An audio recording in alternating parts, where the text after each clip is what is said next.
How does the mind move?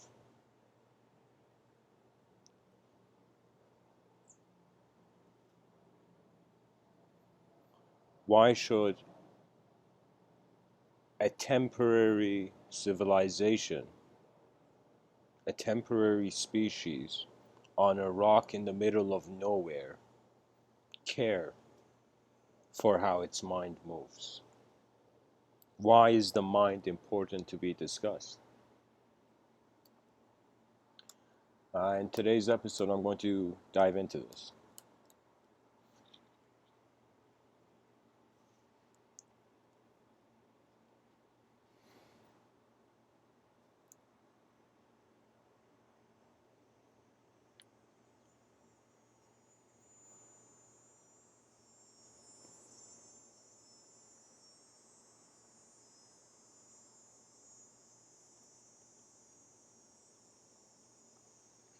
When we look at the dictionary definition of mind, I'm just going to read you what I'm finding here.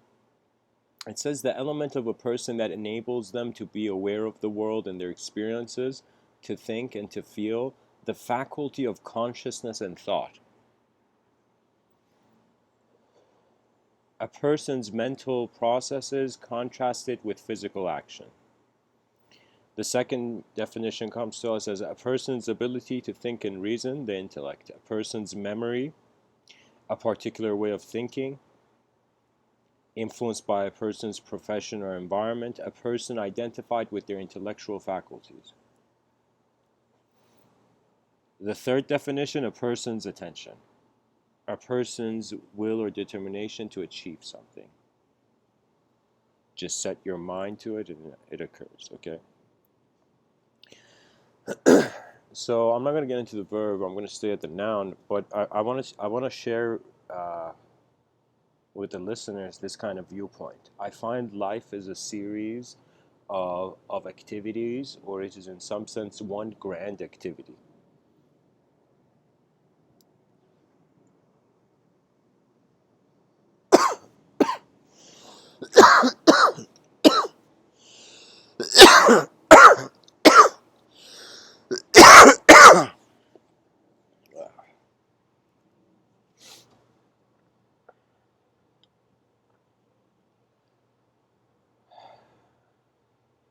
I'm going to share how just the concept of a mind kind of came to me when I was young.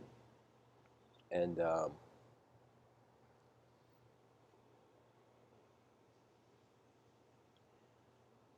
this, you can say the intellectual faculty exists in relation to reality. You see, the difference between many animals, many other species of animals, and the human being is the sophistication of our attention to the world, which has opened dimensions to the world. A dog will see a person and just acknowledge what is there, but we see a person and we see their back history, their resume, what they've done, where all the stuff. So in some sense, there is a complexity of acknowledgement that our biological apparatus, in some sense, acknowledges, and this is more sophisticated than other species. The most important thing, they say the difference between man and an animal is an animal is not aware of its mortality. This is why you will find that any person who is aware of his mortality will care for morality.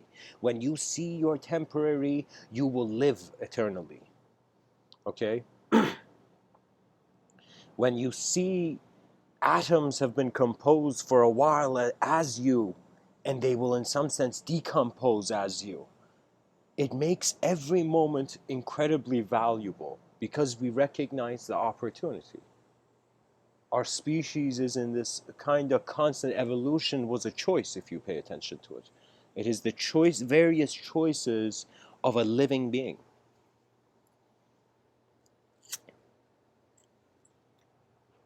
There's a nice saying I have where I say your body is made of earth, your mind is made of sky, made of the sky.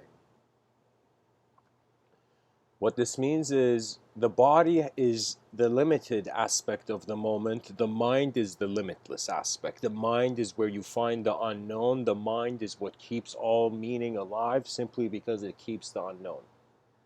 You see, if you knew everything, there would be no point. But because you don't know everything and you're in an unknown world, you can't just have kind of use knowledge. Knowledge can limit you because it can make you too comfortable in an image. That is my biggest worry. When I look at my species, humanity, I see that it's like there was a moment there was idol worship, now it has gone to ideal worship. People are worshiping ideas. Okay? So in this game of idea worship, I'm wondering here as a mortal entity, as a person who after certain, like, there will come a day where I will have to leave this world, like all of us. But it's one of those things where while the person is here, what can be done? What are all those what if potentials of existential reality? And I've noticed something unique happening in this world of ours. It's as if matter finds purpose through thought. Okay? And thought comes across as immaterial, and matter comes across as material. So I'm fundamentally noticing an immaterial motivation or movement of a kind of material entity. It's very hard to be certain if there's something more than the mind. I find there's only two ways you can do this. And there's the yogic way, the mystical way, which pretty much any enlightenment practice back in the day, they just take you to stillness and silence. And as you sit there, pretty much the divine butterfly automatically lands on your forehead. So there's one gate to the ultimate clarity, which is through stillness and silence. The other gate is movement and noise, but very few beings can be liberated by the movement and noise because they identify with intelligence. They identify as the object of observance rather than the observer. I'm telling you, the moment you believe anything is the moment the blindfold is on your eyes. This is why beliefs do not help. And understanding helps, but only when we realize what we're standing under. Pretty much knowledge has been born out of the unknown. All human minds are confronting this, whether you like it or not, whoever you are. It doesn't matter if you're a billionaire. It doesn't matter if you have nothing and you're walking this world without ambition. It doesn't matter who you are. There is a known aspect to the moment and an unknown aspect. And all of life for now, the way 2019 mainstream kind of like media presents, let's say, the modern culture is not modern at all. Our modern culture is kind of like we're just making the same mistakes with a better suit on. We have not understood the value of 4 billion years of evolution of this science project, and I am shocked. I am shocked about how many people care for this. I went to the park and I saw that it's very funny. There were like, there's this, how would I say it? I work downtown, and in my breaks, in some sense, I go to the park there. And I remember I was there in the park, and what I saw was very fascinating. I saw parents, they brought their young kids to the park, and they were taking care of the child, making sure the child doesn't trip on a staircase or something. Okay? But the parents did not look at any other person's kids as if the same way they looked at their kids. So what I recognize is that even what we call a family, okay, is an acceptance of certain forms more valuable than others. This is why humanity cannot evolve to the next level, because there's this this sort of selfishness going on where the free will chooses to see value in certain things and not others. First of all, the values of the world change. Imagine like I meet you right now. Everybody's who's listening to this live stream. Let's say we all just meet, and then we go and like after like like half a year we meet again. Okay, we would be totally different people by then. I will be convinced by this, even though we our memories give access to the same moments. The past doesn't leave that quickly. Okay, but it's as if we have experienced life. Just you cannot live a day in this world and without changing. Okay, and the issue is when you're not conscious of change, you feel life is boring. When you don't see how everything is in some sort of intelligent movement, you see, this is what I'm realizing. Our species has gotten evolved to such a point where it can now have an approach, an attempt at, in some sense, discovering the no longer just the outer space, like we're trying to get to Mars, we're exploring our inner space. And we are recognizing that the exploration of our inner state commands the reshaping and the readjustment of language to the direct experience. This is what I recognize. It's funny. In any culture, the reason civilization has evolved is because there have been mavericks attempting that which has not been attempted before. I am convinced. I am convinced that it's as if somebody took the first step on the moon. Okay? And that vision is like few people realize the creative intelligence of the world. They think the intelligence of the world is only in their head. When you think that, it's okay, but you will not trust anything. You will distrust the world. At worst, the world will become a simulation for you. You will become a kind of agnostic nihilist. From a nihilistic setting, you're just seeing the endless meaningness. And it's very funny, guys, because, like, think of it this way. Imagine somebody being depressed that they're depressed. It's like, that person is not depressed. Anytime you can see beyond the frames of a problem, you have in some sense seen beyond the design of the situation. So how the mind moves? Well, I could say this, that the mind, first of all, let's study the various states. If we want to understand the movement of something, we got to see in what states it is. So, for example, many parents, I remember just even as a kid, many parents they care about their children. They want to make sure their children are safe. But because they don't have the children's eyes, they cannot know what states of mind the child experiences. Okay? So there is a level, this is just with every people, any two people who speak, it's as if like there's a veil between their eyes of each special world that each person sees for themselves. Okay? This is why love has no explanation. You cannot say why you love someone. It's just your experience is drawn to their moment. Okay?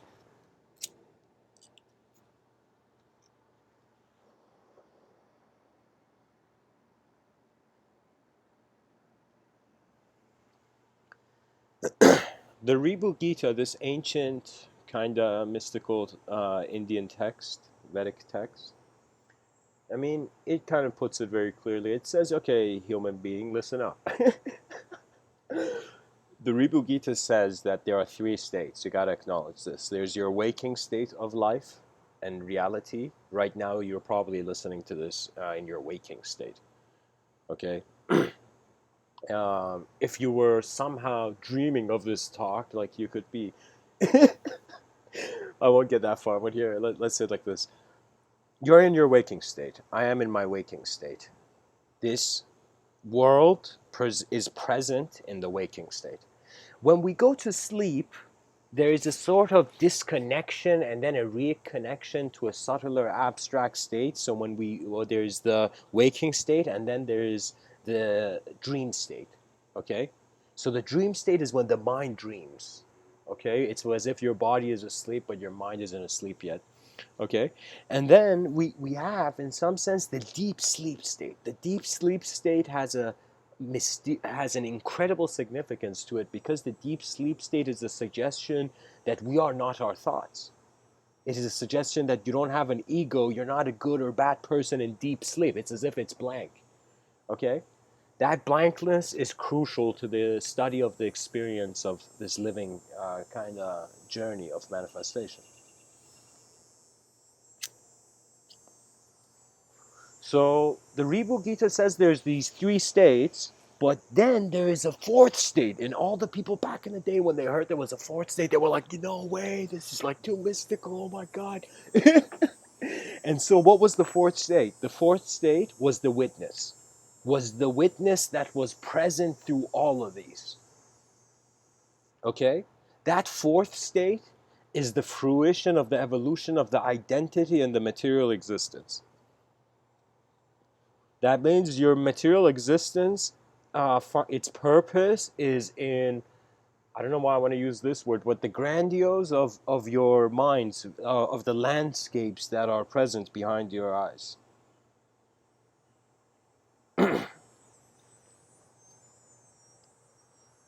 So there are these states. Now, before I get onto the fourth state, the witness, pretty much in all the other talks I'm getting into that, but I want to say a bit more about what I noticed personally, what Mr. Within noticed about the dream state. Let me tell you guys, I got goosebumps when I realized this, and it was like a shocking moment. And I remember waking up and sitting by the side of my bed and looking at the world and not realizing there is so much more to it that I have not seen. It's very strange when the unknown becomes the god of knowledge.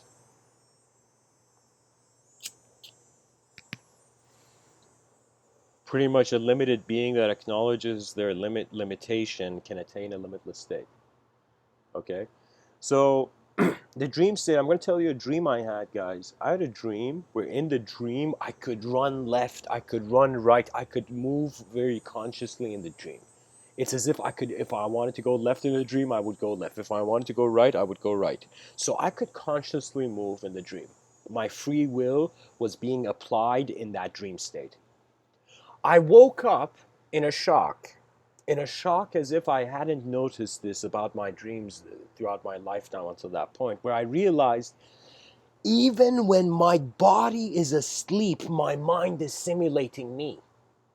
The mind is simulating me even though my body is inactive. My physical body is sleeping, but in my dream I'm moving around. So when I woke up, I was like, oh my God, how could I know that right now the objective matter I see is the simulation of my mind, or if it's actually there? You see, this is the cool thing about human life. You will eventually be drawn towards existential self-inquiry. Because you exist, you will wonder why. Because you wonder why, you will look at systems. Because you will look at systems, you will see the complexity and the endless vastness, so your mind will acknowledge infinity. Because your mind has acknowledged infinity, it will wonder of the beyond. When you wonder of the beyond from an infinite position, you reverse engineer. So what that means is you look at the word infinity, you notice it is in the finite. You notice the codependence of infinity with the finite. The notion of eternity and temporality are like night and day. They're required, they're codependent, they're like the yin yang symbol. So when you recognize this, suddenly infinity becomes empty. This is when heaven suddenly has become nothing. It's as if you got to heaven, but you recognize heaven, the true heaven, was empty. Okay? It was not a show for the mind. It's not a show for the mind.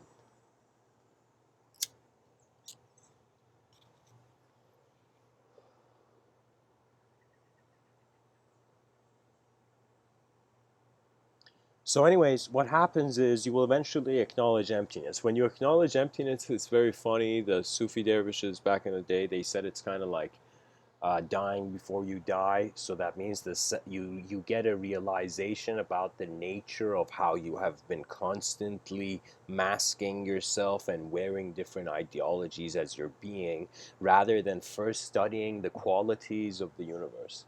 You know, it's as if scientists, that's something that is really cool about science.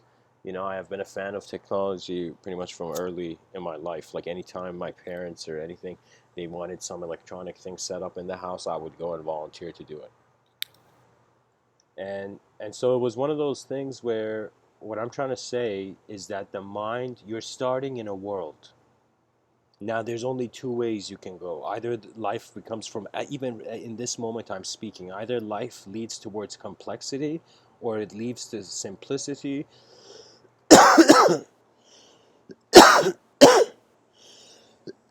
or you recognize the oscillation between both, which is, I'm telling you, because it's a cosmic quality, you cannot escape incarnation. So the thing is, you rather than you trying to free yourself from a cycle of karma, as certain Buddhists or certain traditions in the East approach it like that, I find that's true. You can choose to do that, but if you don't recognize how the texture of the firmness of the world is kept, like you don't, you will be fascinated in how many ways your eyes have opened to this world, in how many ways your memories have taken shape, in how many ways that when you speak, the various archetypes in your nature, in your objective memory and your subjective memory, it's like they burst out into flames in an incredible way. It's as if the person, like there was this person named Attar, you know, Attar of Nation, Farid al-Din Attar of Nishapur. He was a Sufi dervish mystic from, I don't know, like 900 years ago or something. And this dude had a very incredible kind of approach to reality.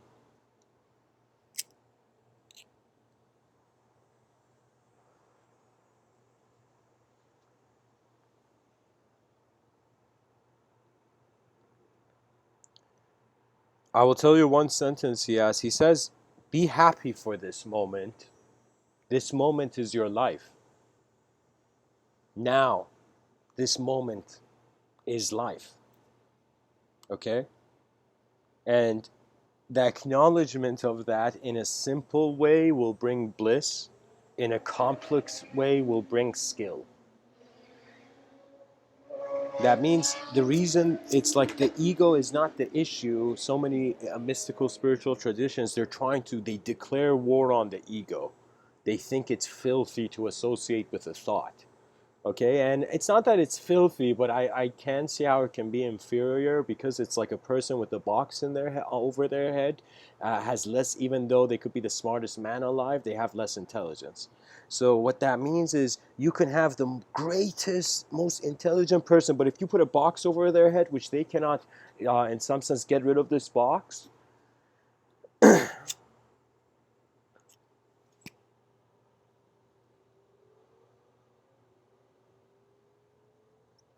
It doesn't matter how intelligent or skilled you are. It just depends on how much of the real world you're acknowledging. And the real world has an objective aspect and a subjective aspect. The objective and subjective aspect, they're like qualities to the moment, but they're both being here, as if you have two eyes, but they're seeing the same thing.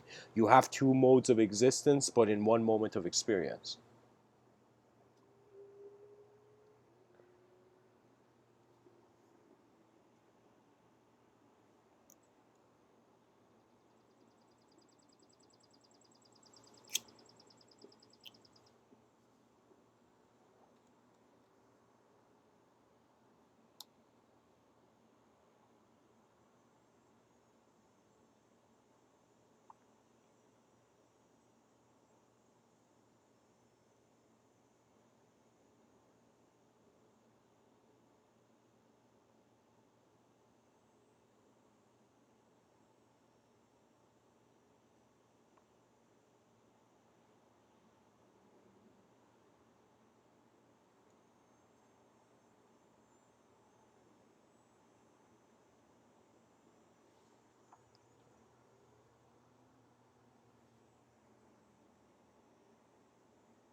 When we realize it's not that just the world turns us, we turn it in many ways.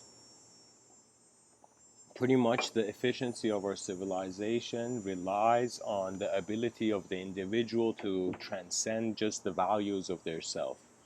I want to tell you something cool. Just like how you see a large object of mass has a great gravitational pull, I find an ego is like an abstract object of mass.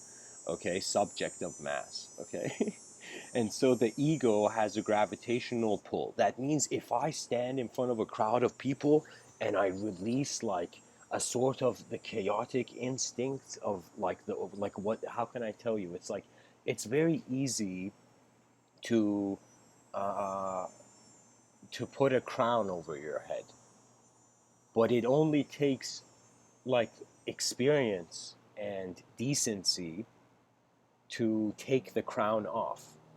That means there's many stories of kings who their crowns were taken off. And the king took off his crown because he knew he did not have the heart of a king. And that's when he became a king, believe it or not. And so it's I don't know how to tell you, but anyways, people's egos, this subject of mass, has a gravitational pull. It gravitates to itself that which is similar to it. So when you go and you imagine if you had a group of people in a room and suddenly all started speaking to one another, let's say a group of people at a bus stop. So what we have is various objects and suddenly each with their gravitational pull finding themselves in one space. Eventually society, believe it or not, is like I choose to, because Gladiator is one of my favorite movies, I choose to see society and the streets of our civilization as a gladiator arena. Okay, and the reason I see it is that because society is only where honor can be held alive. This is what I find the Japanese culture understood on another level. This is why I think the metaphysics of Japanese culture, which is still foreign to me, um, aside from the Japanese Bushido, but like still it's very foreign to me. I know that in order to honor life, it's like, have you heard this quote where it says like the generals, like a lot of generals and militaries have had this mindset where they say you must serve before you can command. Okay, so I want you to see that the moment you are serving something, okay, you are learning from the command.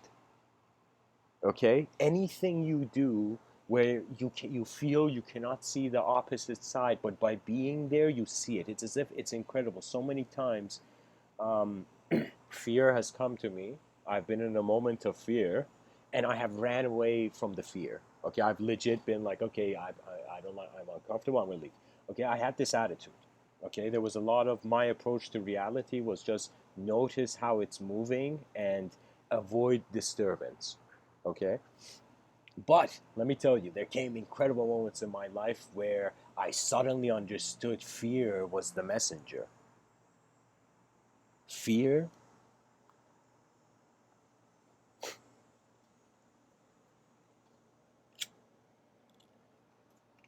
is the greatest teacher.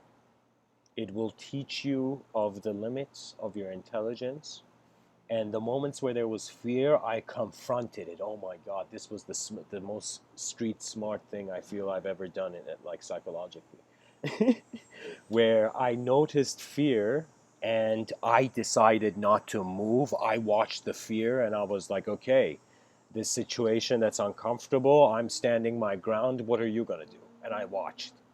Okay, and there is not, let me tell you who wins. If two, like in any situation, let's say back in the day, let's say like 700 years ago, we go in the past. Okay, people were fighting with like relatively simple weapons. Okay,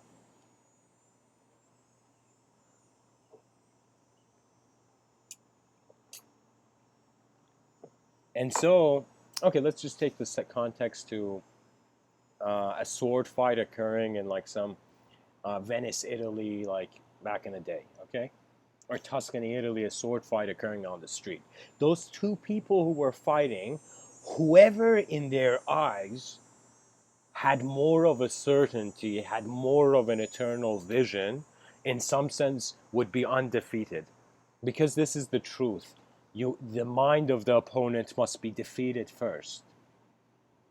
Okay? That means violence arises from people's minds. When you understand this, you recognize you can prevent violence by realigning the attention of the ignorance.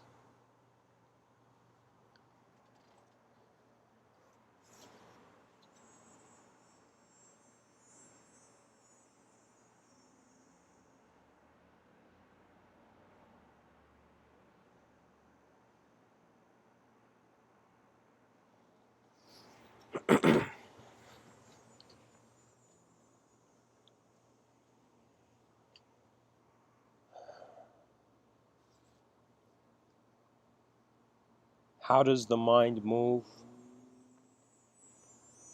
It moves naturally, just like how your heart is beating and you just automatically breathe without thinking about it. So, similarly, very similarly, your intelligence, imagination, and just how your awareness organizes itself also has an involuntary aspect to it. This involuntary aspect was known as the unconscious mind. Carl Jung tapped into this and he really went into it. Okay?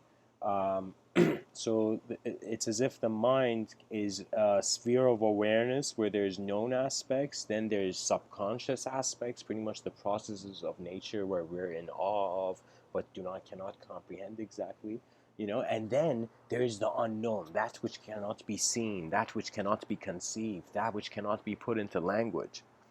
Now, the subtitle of this talk is Beyond the Language Threshold. The language threshold is a concept that in some sense I created it, and I don't know if the words used, but I'm telling you this was a concept that these were the only words I could give it, and it is that moment, the way I have termed this, the language threshold. It's where you are having an experience that cannot be put into words. It's pretty much the limits of the language. Okay? Now, the nature of the mind is important. So let's say we entertain the notion, as Carl Jung did, of a sort of conscious, subconscious, and unconscious mind. Okay? If you want to go really simple, just see conscious and unconscious, what you know and what you don't know. But now, Marcus Aurelius, in some sense, this great Caesar, he has a quote where he says, "The soul is dyed with the color of its thoughts." What that means is the character formulates based on the environment, and objectively the environment is like the ecosystem influences you, and subjectively thoughts come and go, and that data influences you, and fundamentally there is a witness. This is the last word. It's as if you were to it's as if you are the eyes open in existence as existence. This is a rare moment. It is a rare moment with an incredible sort of solitude that our species finds itself. It's as if, imagine like all the planets were crowded and we were getting distracted and disturbed by all the planets in our civilization. Then our species, like the civilization on this earth, was like, I wish I was alone. I wish none of these civilizations on these other planets of the Milky Way galaxy disturbed me. And suddenly, as if strangely, one day all the civilizations went missing.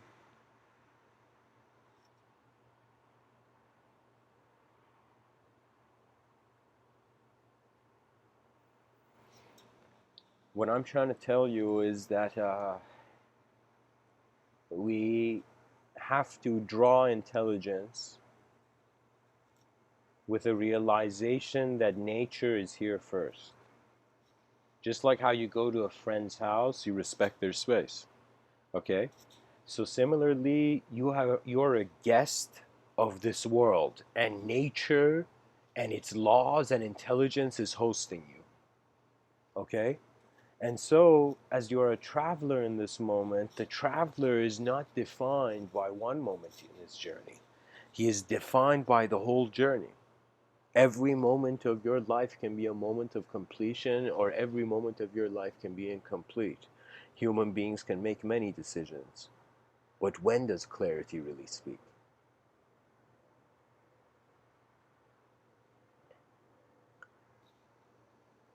There's a Zen story from Bodhidharma. Bodhidharma is this patriarch of Buddhism, pretty much just Japanese Buddha, like a pretty cool dude, you know? I find him to be like close to, like after Diogenes, I would say Bodhidharma is the next most, not like there's competitions between, but I don't know how to tell you, with Bodhidharma, he's like this very intense guy, okay? And he goes to visit the emperor of Japan, I believe. Yeah, it's Japan. Bodhidharma is Japan. So anyways, he goes, and the emperors kind of spread Buddhism, made statues of Buddha, and this enlightened yogi Bodhidharma walks up and is like, he's in some sense brought forth to the emperor. And he looks at the emperor, and the emperor says, Bodhidharma, look at all the Zen monks, the temple, the Buddhist temples I've made. Look at all the Buddhist teachings I've shared with the world. Okay, tell me, what merit does it have? And Bodhidharma looks at this emperor and says, all you have done is foolishness. And he leaves. And the emperor is shocked, as if his mind doesn't know how to respond. You know, he's the king of the world, suddenly doesn't feel like the king anymore. And so what happens is, like, the king is getting angry, right? And then suddenly his servant, who was a wise person, like his right-hand man or whatever, comes up to him and says, sir, don't get angry. There was wisdom in his response. And the king gets angry and says, what do you mean there was wisdom in his response? Okay? And in some sense, the right-hand man tells the king that it's not that what you did not have merit. You spread around a great way of living to people, like for that time. Okay? But the thing is, the way you asked this man that if it had merit, it was as if you were confused. You didn't know why you were doing the things you were doing. Trust me, any moment you don't know what you're doing, that's a moment where you're probably doing something else. You're following somebody else's program. Now, civilization is not all that our free will all the time has to be free. Sometimes there has to be a recognition of the opportunity cost of moments, and the what I like to say, the most intelligent value. In every moment of your existence, if you just ask yourself, what is the most intelligent phenomena I witness here? What is the most intelligent decision? You will see intelligence is defined by what that intelligence is perceiving and where that intelligence is. So I find, like, pretty much, whether we like it or not, life will be a puzzle to the person. And every moment is a unique Rubik's Cube to be solved, believe it or not. Sometimes you find the algorithms of nature. Sometimes your mind embraces the nature's mind, and then something very unique happens. Just like how you don't think your heart beats, you will not think, and thoughts will occur. You will literally, nothing energetically will happen. In some sense, you could say it's as if they had a, I don't know if this is like, this has been measured, but if like there is a state like this, if there was a person seeing the like MRI of this person's mind at this moment somehow.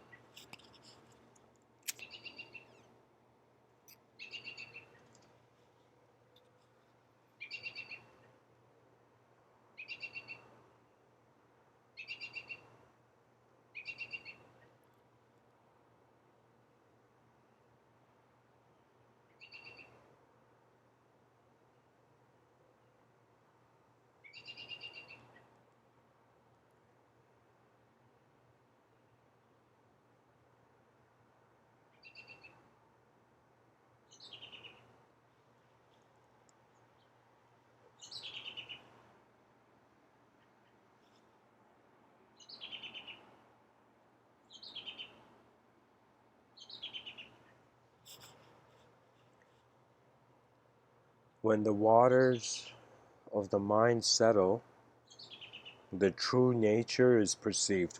If you get one glimpse of your true nature, you will no longer search for truth, because you will understand the search and the seeker and what is sought is in the same moment.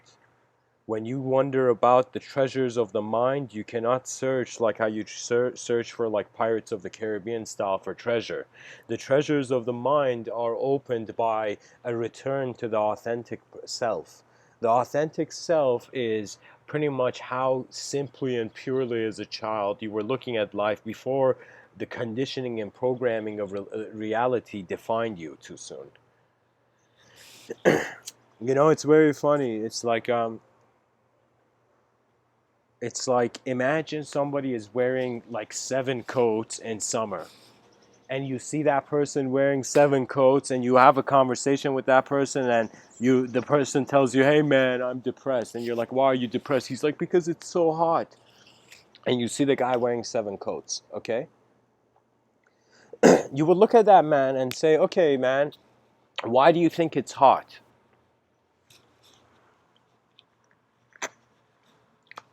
Galileo, guys, by the way, is one of the most incredible teachers. He has a quote where he says, you can never teach anyone anything, you can make it realize it within themselves. And the only way you make them realize it within themselves is by speaking about the world in a new way. Do you see? It's like there's two ways you can change something. You can either, like if there's a concept you want to change, you either change the concept or the concept changes, or in some sense you change the context which commands a new concept.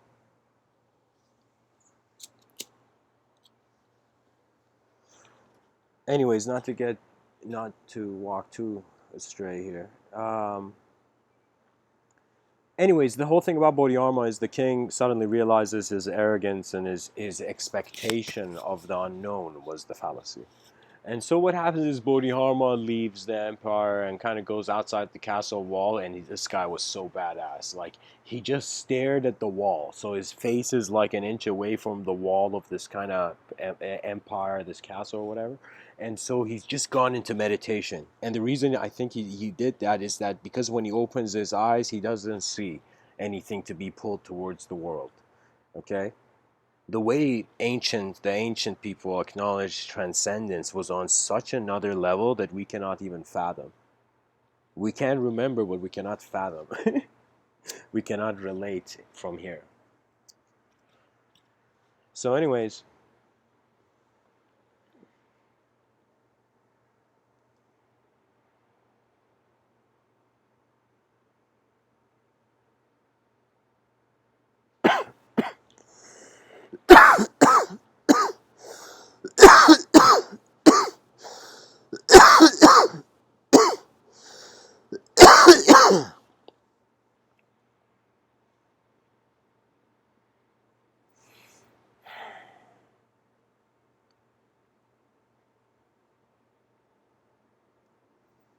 one night this person comes to Bodhidharma. Bodhidharma is in years of meditation. The person has such an inner issue or some problem that he's just endlessly waiting for Bodhidharma.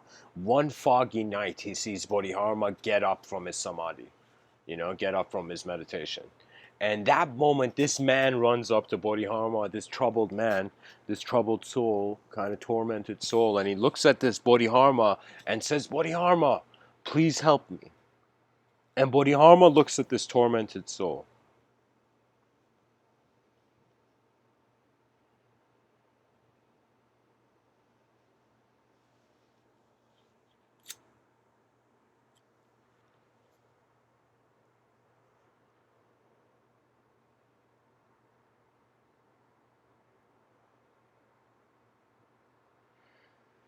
Bodhidharma doesn't acknowledge the guy. As the Zen story goes, the guy cuts one of his hands and puts it in his other hand and looks at Bodhidharma kind of strangely hand in hand and looks at and says, Bodhidharma, I will be loyal to you forever, but you have to help me with this problem because this problem is from my mind. So it's like whatever physical condition I am, my mind is ill. It doesn't matter how healthy my body is. Right? Like it's like one of those kind of, the dude had a problem. Okay?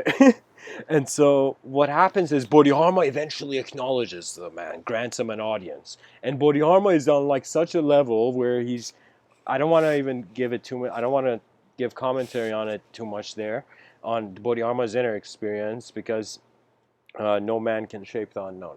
But at the same time, so what happens is Bodhidharma says, what is it? He actually listens. And the guy looks at Bodhidharma and says, Bodhidharma, please pacify my mind. He uses these exact words. Please pacify my mind. Bodhidharma looks at this guy and says, okay, I'll pacify your mind. But first, bring your mind right here in front of me, and I will pacify it. And Bodhidharma just stares at this guy. This guy suddenly feels this strange shock. as if he's noticing something he has never noticed before. All the problems of his mind, all these inner issues, all his stresses and depressions and miseries and joys, he's suddenly noticing something. He's suddenly noticing he can't find his mind. His mind is like the moment. He can't find it. It's not an object. It's not even a subject that is the shadow of an object. Like it's not. Do you see? And he looks at Bodhidharma and says, I can't find it. And Bodhidharma looks at him and says, there, your mind is pacified. And the man suddenly realizes the freedom that was the sky of the misery.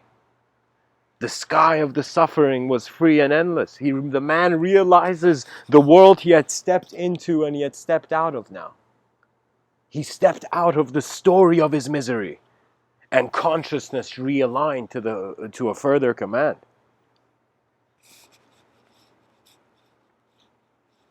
None are alone if the intelligence of the world is a field of intelligence. Okay, if the universe is an intelligent field, it's not just we're alive, everything in manifestation is a kind of the activity of life.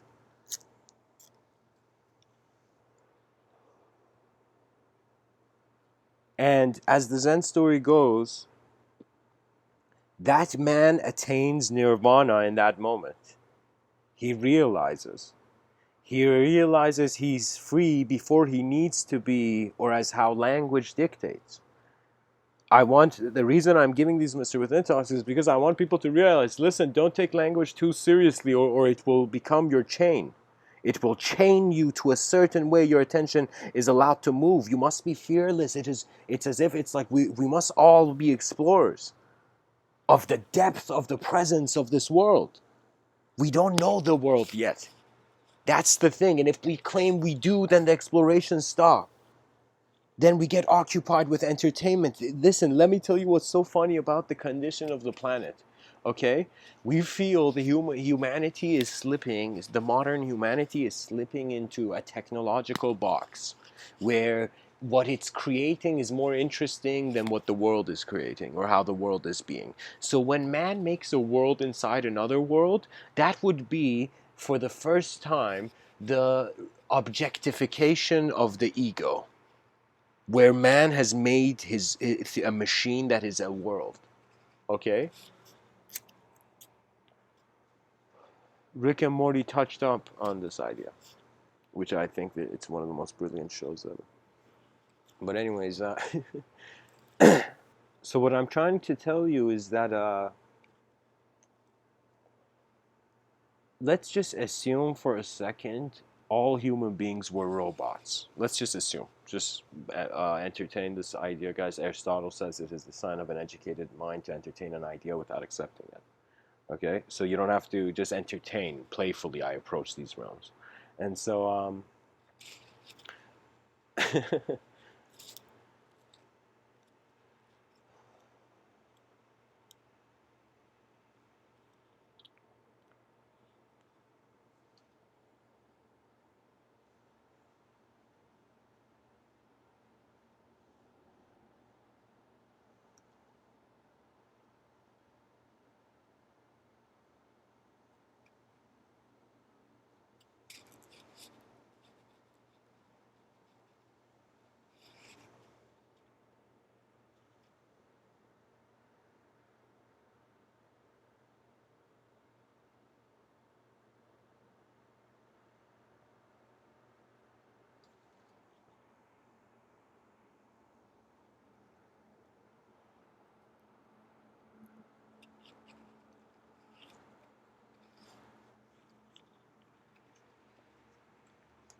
we would see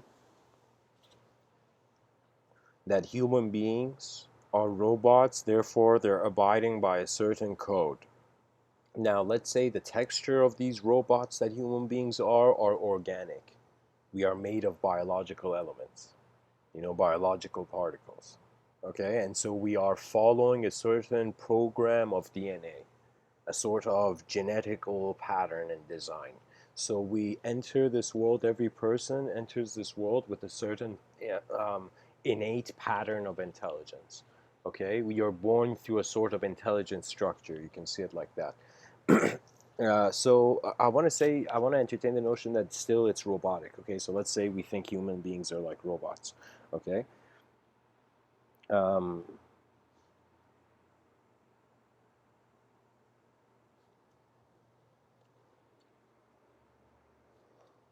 and so it's as if a robot follows a certain code, it follows a program. Okay? That means if one day, let's say, a person wakes up and suddenly sees on the street there's a robot walking. Okay? That person would go speak to the robot and eventually see that the robot is some intelligent AI. The person asks the robot, "What code are you following? What's the purpose of your existence?" You know? And the robot says, "The purpose of my existence is to learn from humanity."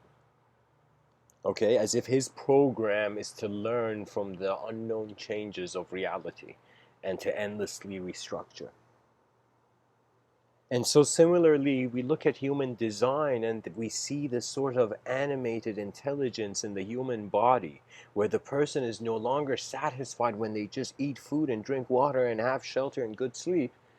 The person is now seeking the satisfaction of the depth of their vision, of the value of the world, of like your eyes have opened, there is something here.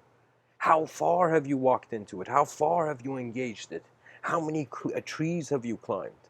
How many branches of knowledge have you explored? How much have you realized the unknown staring in every moment of certainty? This life is a grand performance. It's as if I like Ludwig van Beethoven's attitude. Like his last sentence is his kind of like words on his deathbed. He said, "Applaud, my friends. The comedy is over." And that brought a tear in my eye, that sentence, when I realized Beethoven was that aware. He was aware of this game that we're playing, this game of civilization, and he made the right choice. He decided to focus on his talent. It was as if his creativity was this a separate world he was in that nobody else was, and he was pursuing it further and further and trying to seek the ultimate mastery because Alice wants to see how far the rabbit hole goes. And so the mind of man constantly challenges and clashes with the unknown, you know? It's incredible. There's this I playfully animated as a sort of kind of like warrior on a battlefield situation where your knowledge and all you are aware of and alert of suddenly has become the technology of your use, has become how the moment can be directed. Like I remember, like, human beings don't have the ability of levitation. Like, I can't look at a cup and just be like, "Cup, come here," and the cup just comes. Like like that's not possible. Okay, but like technologically it may be possible one day, you know. But just that, I'm sharing this notion that we can't move things, objects, but we can move thoughts. That's the freedom of speech. We don't understand how important freedom of speech is in humanity, because human beings must have a freedom to express what naturally comes to them. Because if they don't, do you know, it's as if we are missing out on genius. The true genius respects the world because the world is the connectivity of it. Do you see? This is why the evil is like kindergarten level. When you see an evil person, you're seeing a kid in kindergarten. You're seeing a person who can't acknowledge more than what he sees, can't value more than just what he sees, does not wonder about the unknown, does not wonder about the significance of a civilization.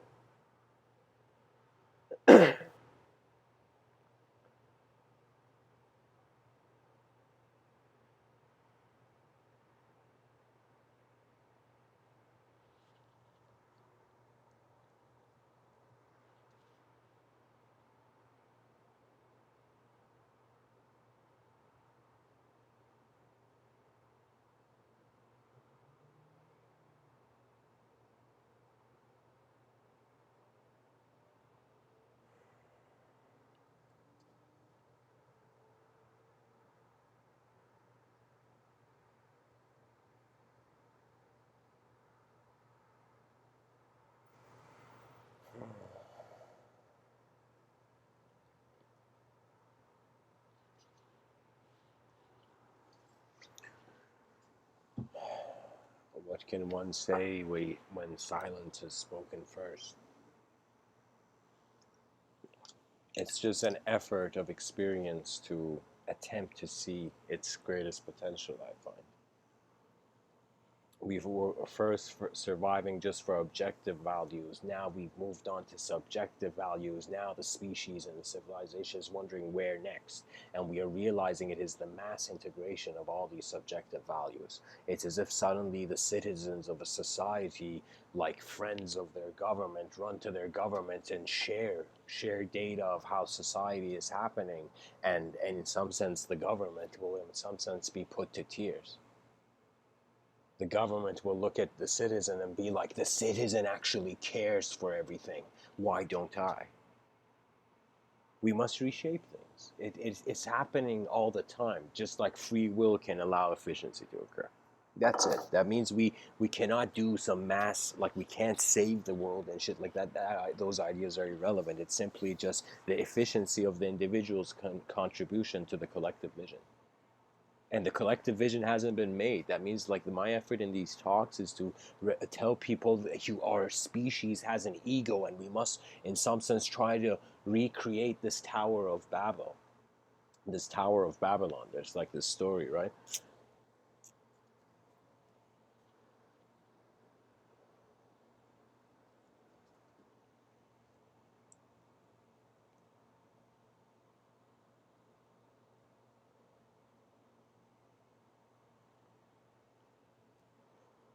The Tower of Babylon was the story that all humanity was united under one language. Like, listen to this story, guys. All humanity was united under one language. There was an efficient, harmonious communication among all human beings. You know, pretty much the whole of humanity could acknowledge one value.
As the story continues,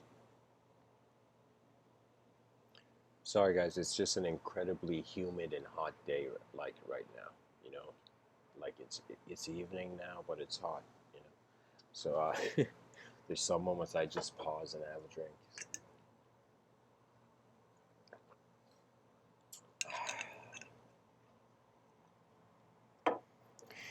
All human beings gather around. They're trying to create this incredible tower that leads to the heavens, so all human beings on earth can elevate to the level of the gods. And so human beings, as they are united under one language, build this great Tower of Babylon, you know. And so this tower goes high into the sky, and eventually the gods on the top of the clouds are like, "Oh my God, these guys are climbing up. What is this?" You know. And so what they do is that they suddenly, one of them is about to use lightning to in some sense destroy the tower, and then like his god friend comes to him and says, "Yo, listen, don't do that. I'll show you something else we can do." And so what the friend does is that the friend makes all the human beings speak different languages. The moment they speak different languages, they have different realities, they have different wants, so separation becomes more convenient than unity and integration. So suddenly these people cannot work together to build the rest of this Tower of Babylon. And the Tower of Babylon is like this wonder of the world that's gone missing. As if like an ancient memory, you know, barely alive until unless shared. And so I find that this is the way we kind of find ourselves in civilization.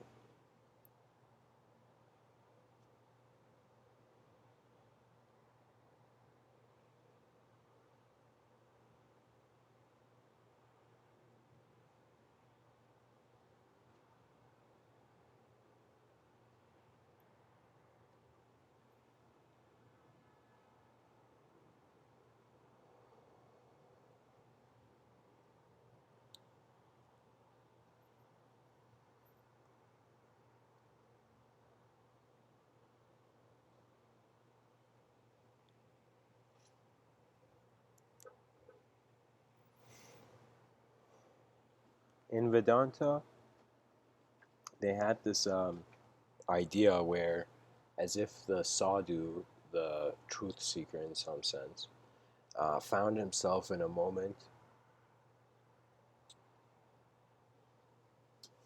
where he had to do two things. In some sense, attain his or her divine remembrance, whether it was a yogi or a yogini.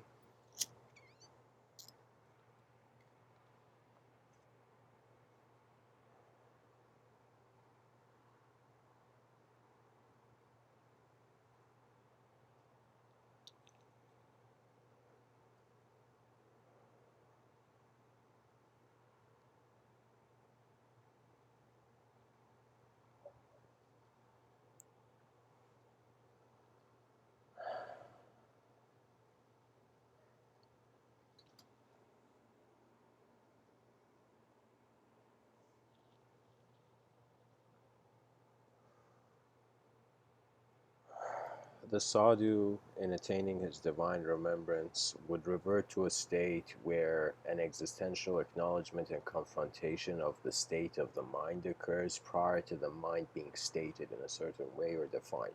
So imagine all the thoughts you have as clothing you're wearing. Okay, various ways the moment is being given value. Again, the Marcus Aurelius Caesar quote, the soul has died with the color of its thoughts. Yoga Patanjali Sutras say your consciousness, like pretty much this soul you're looking for, is like this glass orb, this sort of transparent moment that this glass orb, whatever surface it rolls over, it takes the color, takes the appearance. So the first thing about, in some sense, if anybody actually did take spiritual practice seriously, was a sort of not detachment with the physical world, but a detachment with the way thoughts and language is composing a reality. So I want people to look in the mirror and wash their face, or in some sense wash their mind with, in some sense, a return, an evolutionary return to nature and nature's values. Okay, it's this natural world is incredible. We were in a symbiosis with it, we got out of it for convenience, and now this convenience has become the root of civilization. We don't want just to win, we want to be comfortable. Okay, and so this sort of constant endless victory and comfort can also be like as the mistakes of a brave new world.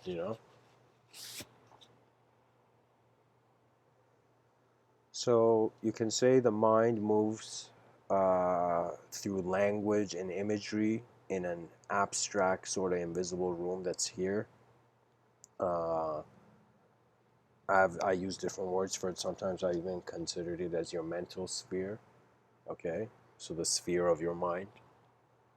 That means how the awareness of the objective data is being subjective. Life is you have to be comfortable with the simplicity of life, and then seek complexity. I remember, um, for me, stories are fascinating because stories reflect the life of a mind.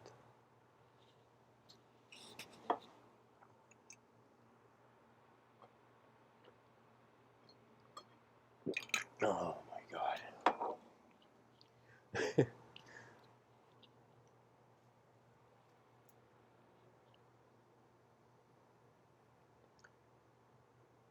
Like, if somebody came to you and said, how's your moment composed right now? How are you seeing the dimensions of the world? You will see that you will refer to the past to conclude. Anytime you refer to the past to conclude, you in some sense dishonor the future. Anyways, guys, I hope this talk has served you.